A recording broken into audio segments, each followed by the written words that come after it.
What'd you think of that? That was snazzy. I like the gun money machine. Like I was like, okay, Right? okay. I saw you like, what? What's he doing? Like, yeah.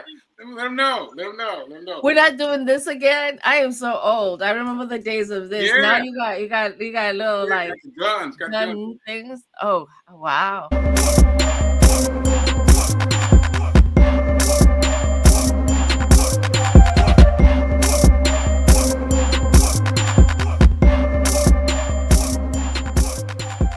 And also the book. Da da da. Get rich 101 by Sacred Rights. Oh my Yeah. goodness. Yeah. A beginner's guide to wealth, inspired by the science of getting rich by Wallace D. Wattles. Look at that. Love that. Look at that. Look at that. Love that. Yay. Back Yeah. at it. Back at it. Yeah. Right. All right. And that's me in Yeah, I the know that picture. Yeah, Yes, yes, I yes. know that picture. Okay. So now we all got all that done. Let's get to it. Let's get to it. So for those of you who are watching and you wonder what's going on, let me explain something to you. Let me explain something to you. Thandi was one of the most persistent people in trying to find me after my stroke. So I give it up to you, Thandi. I give it up to you because I was like really skittish about speaking to anyone, and I was trying to keep my energy holding here. But you kept on. You kept on being like, "Hey, how you doing now? Hey, how you doing now? Hey, how you doing now?" And so I appreciate it. I appreciate it. I appreciate it. And I wanted to talk about that first, about you finding me after my stroke, because I don't know if you noticed this, Tony, but Mm. the first time we hung out, you started telling me about finding me, and I changed the subject very fast. I changed the subject very fast because I wasn't ready. I wasn't ready. But now I think I'm ready. So let's let everybody know. Let's let everybody know. How did you find me after my stroke? Oh man, it was a post on. So prior to you posting that something had happened, you had gone quiet, and then for you that was unusual. Wow. And but I knew that you were in Nashville, and you were always working on something. There was always either a car thing, a book. You were ghostwriting for people. I knew that, and but you've been quite a little way too long. So I started asking people that we know together, like, "Have you heard?" And they were like, "I was just thinking about him. I have not seen. He hasn't posted. Is everything okay?" So I think I sent you a text like the usual, "Yo, you good?" And then it was quiet. I said, "Ah, okay, something probably has happened, but I would think I would have heard something at this point, right?" And then put your first post about your stroke on social media. I don't even remember And that. that, yeah, and that was also accompanied by just a picture of you in bed. And I think Sekou, probably somebody else did that for you Yeah, to just kind probably. of let people know what was going on.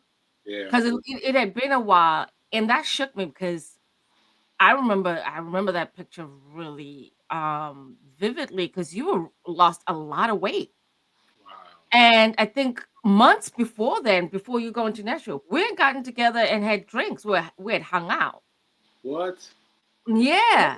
So visibly you were totally different. So that shook me. Mm. And then I remember reading the extent of whatever was shared about, where you were. Mm. And I was just like, let me just send messages like, hey, I'm thinking about you because I'd met your dad and your stepmom in Boston, but I Mm. had never met your mom. So I did not have anyone in Nashville to reach out to connect with you.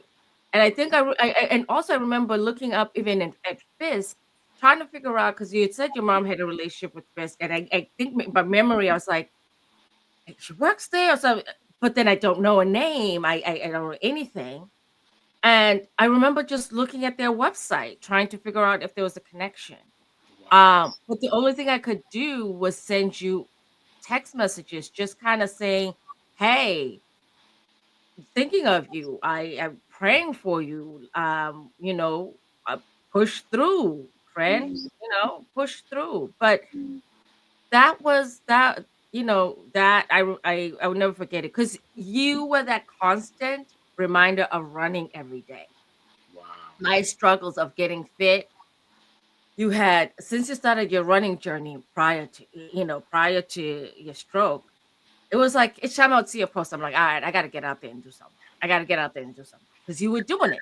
Right. And when each time we'll talk about it, you're like, are you stepping out? I Right. did a 5K.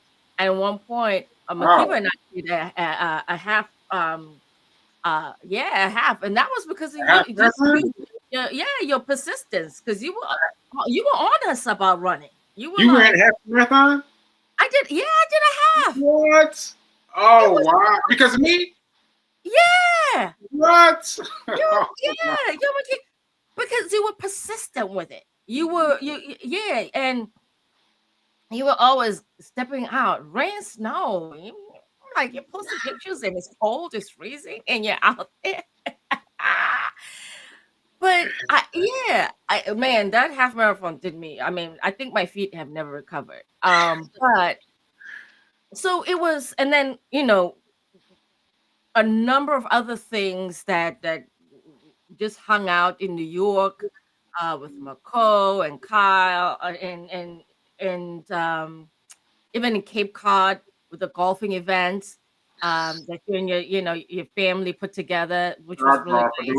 those of you just watching, my parents started the Marston Golf Classic about 20 years ago, and they Yeah, were doing it all black uh,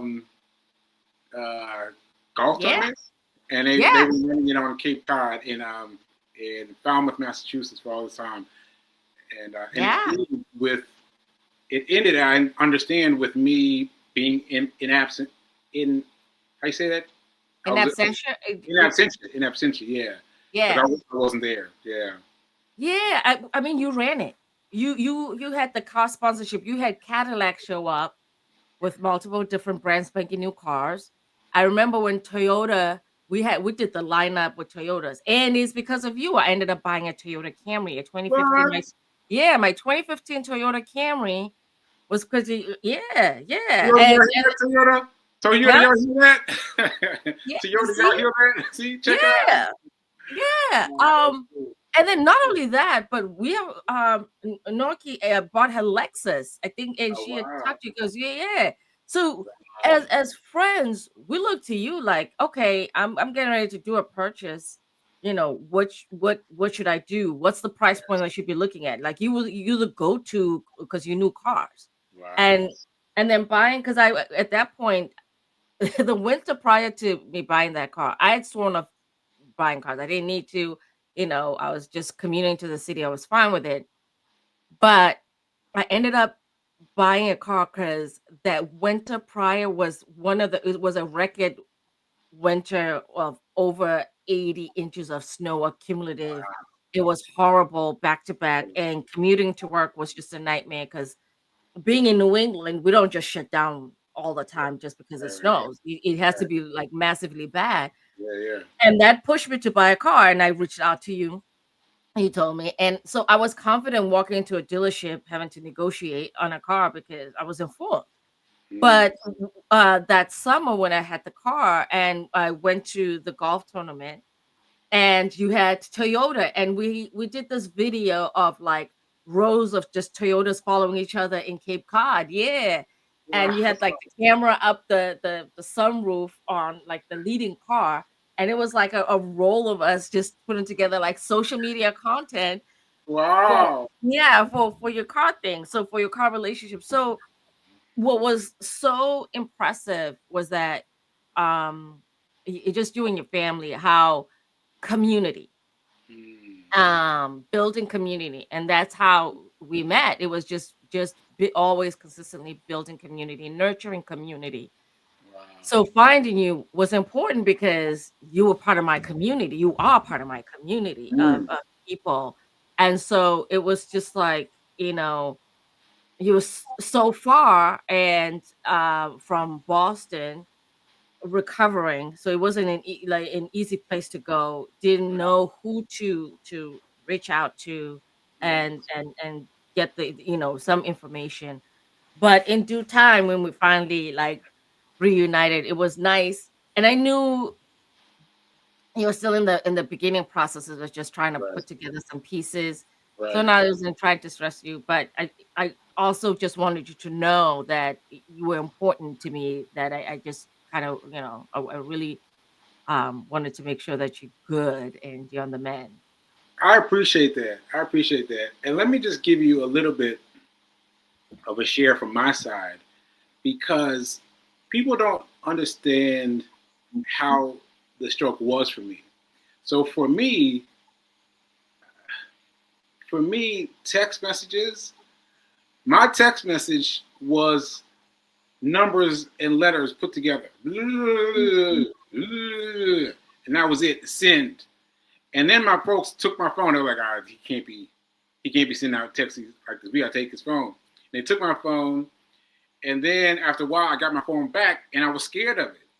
I was scared of my cell phone, and I put it on the bed, and I was like, kind of creep around it, like I don't know what this thing is. I don't know what this thing is, and it would beep and vibrate, and I just freaked me out. It really freaked me out, and I don't even know how to explain that to someone that it freaked me out. That device that had been such a point of me holding out to get the sunroof, to get the string of Toyotas, like all that stuff. It was completely alien to me, Mm. and so it wasn't until like your last two messages got through because up until then I've been hiding from the phone. And so I finally got the last two messages. I was like, all right, well, she's here. She's hitting me. Like, let's hit her back. But yeah, I mean, for real, like people think that I just sent him one message. He should be good. He'll get back to me when he's ready. But no, like all those folks that try to hit me up early on, I mean, I couldn't read. I couldn't read. Like that was hard for me. So anyway, I don't want to spend too much time on this, but I really want to thank you. We want to thank you for riding out, for riding out, and thank you also for putting all these things together because you just like explained to me some things that I didn't even know about, like the holding up the phone out the sunroof and shooting, like all that stuff sounds amazing, right? It sounds amazing, and now I've got all these photos. There's a photo right here of a Marston Golf Classic, and I'm just like, wow, look at all this stuff. Look at all the stuff that happened. It's nice to know that I had something to do with that. Yeah, yeah. Yeah, no, it's you know, but your journey of recovering has also been so inspirational because doing your thing. You now got a book going on. You're still running. Yeah, yeah. All right. So one more thing. One more thing. So I started running after my stroke, but no one told me that I should run. No doctor said you should be running, and I tried to get out there and walk a block, and I didn't make it. I was like, ooh. I was holding on to the fence. I was like, I didn't make it. I didn't make it far at all. And Yeah. and then I kept on trying though. And my funny thing was, once I made it around the block, I would do 99.9% of the walk, right?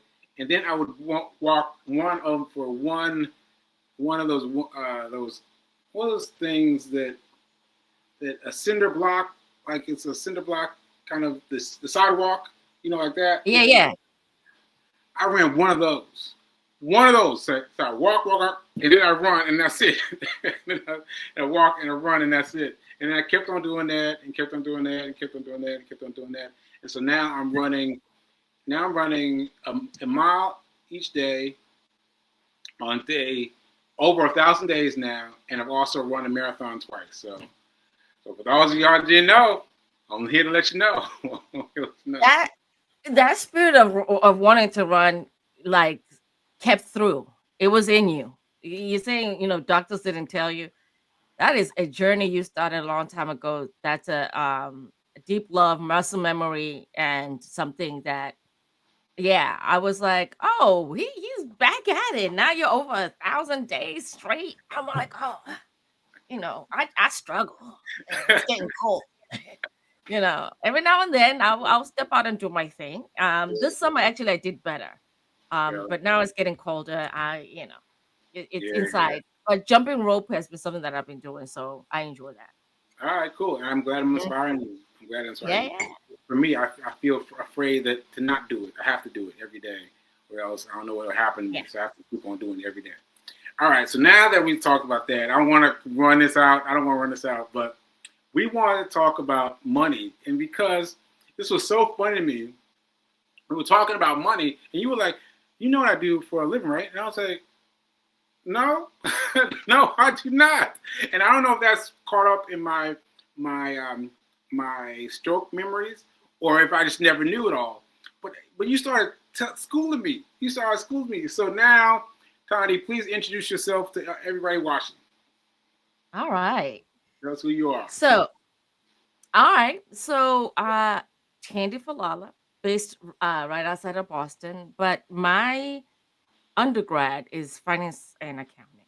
And uh my journey to that actually started a long time ago Oh, as this wait. Because yeah. you're answering my father's question for you. I told him I was interviewing you today. He had a Yeah. question for you. And I want to throw this question right now because you're about to answer it. He said, what was her major and how did she transfer from one major to the next? I Right? did. So go ahead. Hmm. Go ahead. So at first, when I got into college, I thought I was going to be in marketing because that was the sexiest thing to do. And that was because I imagined myself living in New York, fabulous life, working in fashion, marketing, very glitzy kind Yeah. of situation. Once you start taking classes and then you get the real dose of what it is, I didn't like it Mm. because it required my strengths all throughout my education have been numbers and sciences. That's Mm. my thing. You Okay. give me literature, which I know you love, is books and Shakespeare and all that stuff. You've lost me. I like Mm. numbers. Numbers are definitive. Numbers do not lie. I love science. I study from the periodic table to just the different compounds and all that. I loved it. Mm. And I loved it so much that actually in high school, I did there was this partnership that my high school had. I took my high school math courses because they didn't have AP Mm. at Harvard. Harvard Extension University is that's on my high school record. So Wow. when I got to undergrad, quickly realized that marketing wasn't going to be my thing. Mm. Then numbers were, but I was in it kind of like, am I going to do this? It took a while. I took a long time. I actually took a number of breaks, kind of wrapping up my undergrad. But I worked. I was always working very close to finance. So in high school, I had a job. I wasn't good at it because I wasn't really interested. But it was a company called Adam Harkness and Hill, and it was an investment firm. I'll go there after school, and then so that was my taste of finance. I wasn't really engaged because I thought I was going to end up in New York in fashion, living the fabulous life. And then years later, I find myself at PwC in Boston. PwC. Yeah, PricewaterhouseCoopers. So it's an accounting firm. It's one of the big fours. Their competitors are KPMG, EY. It's the whole consulting firm arena, Okay. and that experience kept me close to finance, though I wasn't directly picking it as a thing to do to focus Mm. on. It wasn't until I worked in the retirement space, so that's what's called defined contribution. So when people get jobs, they'll either sign up for a 401k or a pension plan. So something to invest in a percentage of your paycheck. And you'll have what's called target date funds to small cap, mid cap, like different kind of funds that you can, allocate money into.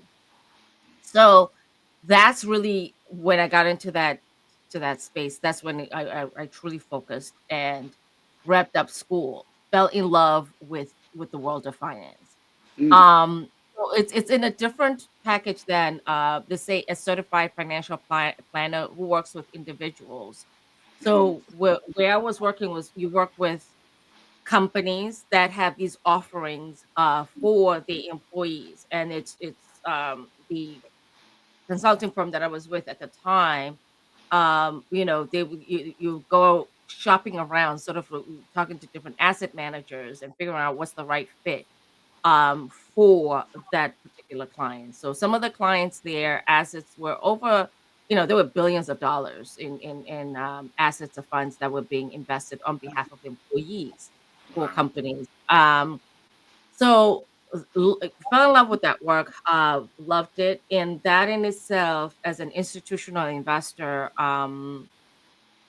led me also sort of go into a different career change. It led Mhm. me to an insurance company that also has that had, well, I say had because I'm no longer with them, but they're still in the same business. Life and annuities, products, health products, but more senior, that's Medicare products and stuff like that. But I was working in corporate strategy, so working on an enterprise strategy, helping to direct the company as to what it wants to be when it grows up. Kind of long story short. Okay. But my education, I did my master's at Syracuse, MBA, focusing on my concentration was business analytics, because at the time, just understanding how to code and work Mm. with big data was the hottest thing. Now, ChatGPT and other things can do it for you, Claude and stuff. So, you know, don't waste your money paying for it. That's easier. So, Okay.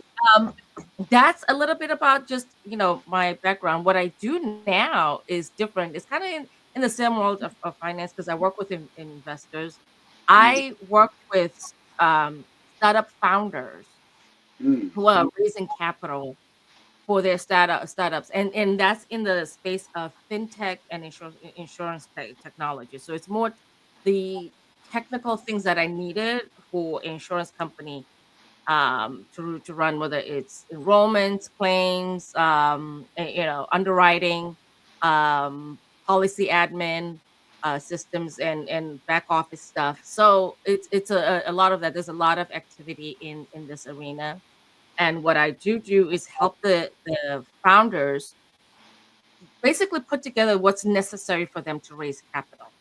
mm. And then with investors, that's the venture capitalists, help them with deal flows. So basically finding the right companies to invest in and the right founders. Mm. That makes so that's the Yes. world that I'm in right now. That's a long answer. No, no. So, correct me if I'm wrong. Do I remember you saying that something happened in the world got shook up, and that changed your focus from one thing to another thing? Well, yeah, yeah. So what happened really, it happened is happening to all. Okay. When you look at AI and ChatGPT, if you're in a consultative role, right, like the one that I was in previously, nowadays with those tools, you really have to, you're not as important, I Mm. should say, right? Easy to reorg and easy to restructure.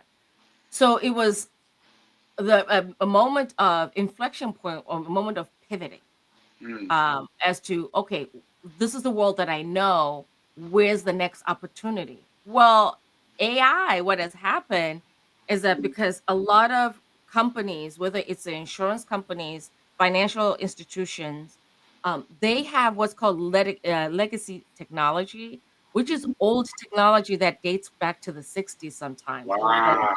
19. 60s. Yeah, Whoa. yes, like old systems that are being, I mean, they'll have flashy ads, and it'll look all fancy, like, hey, sign up with us. We got all these amenities. But the back of the house It's janky, it Ah, works, but it's old systems because it's systems that are hard to rip and replace. mm, And sometimes they, have to have in between processes. So, the digital transformation is not an overnight situation.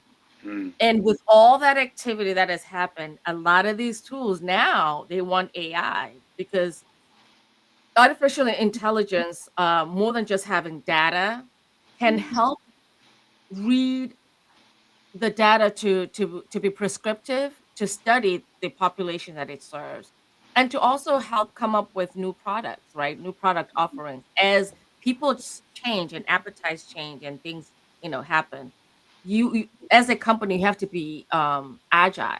So it helps to institutions to be, have that agility. So I had to have that moment of saying, "Oh, I recognize this has changed. So now I mm. have to pivot to an Okay. arena where I can have more security." So, Yeah. if we're gonna talk about money, that Yes. is every person needs to have a what I call a personal strategy plan. Okay. A personal strategy plan. You all writing this down, folks? A personal strategy plan. Let's go.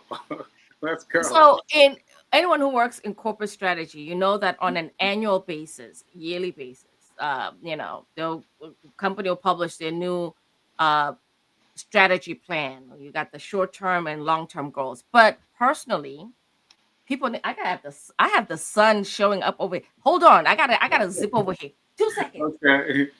So while she steps away, like I just All right. wanted to point out that AI is something everybody's picking up on, and my fiance Fee King has gotten into AI like nobody's business. She just gave my stepmom a lesson over Thanksgiving just now. Like I was like, what y'all doing? What y'all doing here? They were Oh doing an AI lesson. So give me something yeah. that she can use and become a better, more ebullient, no, more abundant personality, right? Okay. Okay. So with AI, I love that. I love that she's giving her lessons on AI, Yes. and I think everyone should have some level of proximity to it. Mm. And the reason why I say so and believe that is because you really, whether your phone already has it, you have a smartphone, you have AI. Okay. You have you have all this technology, whether my refrigerator is connected to the internet, right? So my washer Wow. and dryer is connected to my phone, so I know when the washer is done and I need to put it into the dryer and On stuff. your phone? But yeah, but those things, the way I'm utilizing it personally, and then we'll get back to personal strategy. Utilizing AI, one thing I suffer from is food waste. I can Food go waste? and buy up food waste. Yeah, I can go and buy up a supermarket. It's easy to pick this. Oh, I might this, and I'll have some things go bad, right? Mm. Mm. So now I shop from whether Wegmans or others. A lot of grocery stores have their apps, and the apps keep track of the things that you've purchased.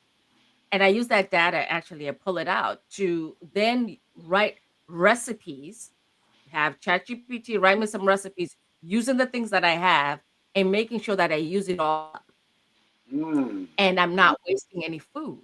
Wow. So yeah, it has really helped me narrow down and saved on grocery spending Right. because Right. I that's how I'm yeah, but that's how I'm teaching myself on how to utilize it. And then beyond just and that's generative AI because there are different types of AI. Mm-hmm. ChatGPT and all that, that's generative AI. You go in there, it shows the information. But you gotta be careful how you utilize it. That's just a whole other thing. Oh But let me yeah. just step into a personal strategy and how you can Okay. also use that Yeah. so on a yearly basis, typically around my well, yeah, definitely around my birthday, I always set aside some time to do my strategy planning for the next year to Your plan? next 3 years and a 5-year strat plan. I What revise and what check plan? off A strategy plan. I call it a Strategy strat plan. plan. It's a strategy plan. Yeah. Okay. I check off all the things that I accomplished, all the things that I set out to do. But on a quarterly basis, I revisit that and make sure Mm. that I'm on par. And then if anything needs to be swapped out, switched out, that's what I do. And what are the things that are there? My financial goals, my Mm. development goals that have nothing to do with any employer, things that I just personally want to develop, skills that I want to build on. And then goals on socializing goals and networking, because your network is your net worth. Your network is Is your your net network. worth. Yes, Okay. and you gotta know how to network and net weave. So you just don't, it's useless to know a lot of people and not know how to net weave so you can get to the places that you need to be to increase Wow.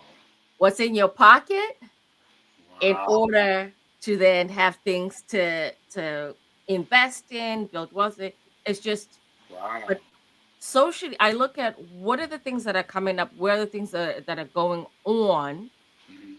And I'm blessed to be in the Boston area because there's always something where I can learn the things that I need to learn. Mhm. Um, and when I started doing this, this is how I ended up as an LP. So a LP is a limited partner on a venture capital fund. Okay. So I'm an investor in a venture capital fund. Well, I'm not happy with the returns right now, but it was going out, learning, dipping my toe in that world a number of years ago that I was just like, okay, let me, for the amount that I would blow off on fashion, let me invest into this fund and then learn through the process. I'm okay either making or losing money by learning through this process. But that came by having a personal strategy plan because I've always said I wanted to be an investor. Mm. And I wanted to, number one, be a registered investor. Got to that point, and be immersed and build a portfolio. So beyond just having a retirement plan through a job, or having a portfolio that I invest in through Schwab or Fidelity. Okay. I also wanted to be part of a venture fund, which I did. But to get to that point and learn what I needed to learn beyond just my finance and accounting degree, I sought out and went to meetups. There are a lot of meetups where investors meet, and they'll put them out there on Eventbrite. They're free. They're out there, and then you just kind of sign up. You look constantly looking for things that are aligned to the goal. Good. So that goes into my personal. All these things go into my personal strategy. Mm. But there's things like working out, and I've been good about going to boot camp Monday to Saturday, Okay. and only, not go because I have to travel for work. Um, so all those things on a yearly basis, I nail down the plan. This is it. These are the plans. By the time my birthday comes, I pop a bottle of prosecco, sip it. It's a done deal. I've set my goal. Right. That's Mm. the GPS, and that is very important because I find that when we're talking about finances and stuff, it there's plenty of people out there who are like, "Oh, invest in this, buy these Yeah. funds, buy these Yeah. securities, do this, that." Yeah. But if you don't have a set GPS on what your goals are, where do you want to be, what you're saving for, it's like you just jumping in a car and you're not setting a GPS as to where the Mm. direction is to be. Okay. Okay. And So what someone has to do initially yeah, is set a destination. So they mhm, need to set something up. So the people that are watching here today, their first step is to write down where to go, like what they're headed towards. yeah. Okay, so what's an example of what something they head towards? What's a good How, example? how I want to retire, when I Oh, want to retire, and how I want to retire. ooh. Yeah, Okay. yeah. My goal when I retire is not to have a mortgage. Mm. The car that I have completely paid, not to have any loans outstanding. Okay.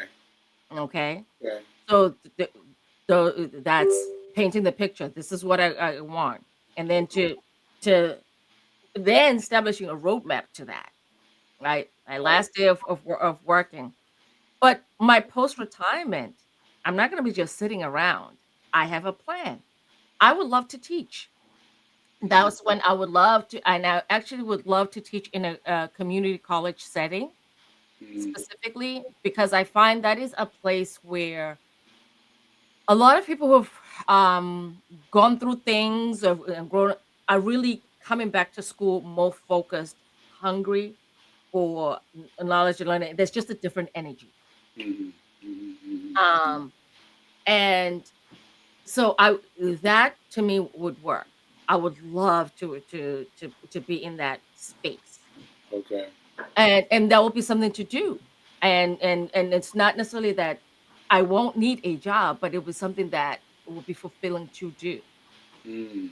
Yeah, and then also part of it, my health. I Yes. don't want. Oh, Go. Let's call your mother. Okay. All right, let me just finish up this interview. Okay. Okay. Sorry about that. no problem. So part of it is also my health, right? I don't want to be taking pills.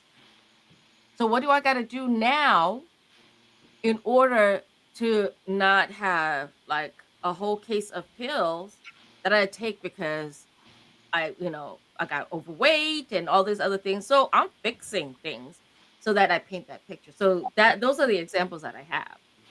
All right. So you heard my father say, "Oh, we got to go." So I want Yeah. to draw this down to one thing. Okay. What are the things? Okay, we've got people setting a goal, right? Yeah. Retirement, right? Yeah. What if they're someone who doesn't have a job, right? So what's something that can be a goal for them, and one thing that could be something they could do, something that they could do. Right away. Yeah. Number one, if they don't have a job right now and they're able to watch this interview, that means they have a smartphone, a smart device, a smart something. All And right. that is a tool that you can utilize, whether it's social media or other things to make money. There's a All right. multitude of ways to make money. Yeah. And then everyone has a gift that someone would love to pay you for. Mm. And that gift can be a number of things. You can coach people on, like, you love running, how to get started with running every day, and they'll do that. And they are actually apps that people pay subscriptions, and the subscriptions are something like $5 a month or $3 a month, but you build your audience on. So Really? you have a smart device, Yeah. that is one way to do it. And another, if you do have a vehicle, as to a vehicle, you have Uber Eats, and others. You can do that all day. But there's TaskRabbit. TaskRabbit is people hire you to come and fix things in your house, to come and paint, to come in and put up pictures, and to come. So there's a multitude. We're living in a day and age now that with your smart device, you can get to some money coming in. Beyond that, because I always say to people, first of all, look at what are you spending on right now with what you got. If you're hemorrhaging cash, you got to stop hemorrhaging cash. Number Mm. one, because you cannot invest or build wealth or have a surplus if you're hemorrhaging somewhere. Mm. Okay. So you got to do that. You got to have income coming in, stop Mhm. hemorrhaging, and then when you start having a surplus, set your GPS on a destination of where you want to go. But it better include level of education around financial literacy in Mhm. order to get yourself to a place where you're never back there again. Oh, that's a good message for me to hold up my book. Hold up my book. Get Rich 101. There you go. There you go. Yeah, Congratulations. thank you. All All right, right. so we gotta go see what's up with the family. Do But your thing. thanks for coming, Yes. and Say hello to the fam. yeah, and thanks again for finding me. I really appreciate it. I really Oh, appreciate you're it. welcome. You're welcome. All right, folks, we'll see you next time. All Later. right.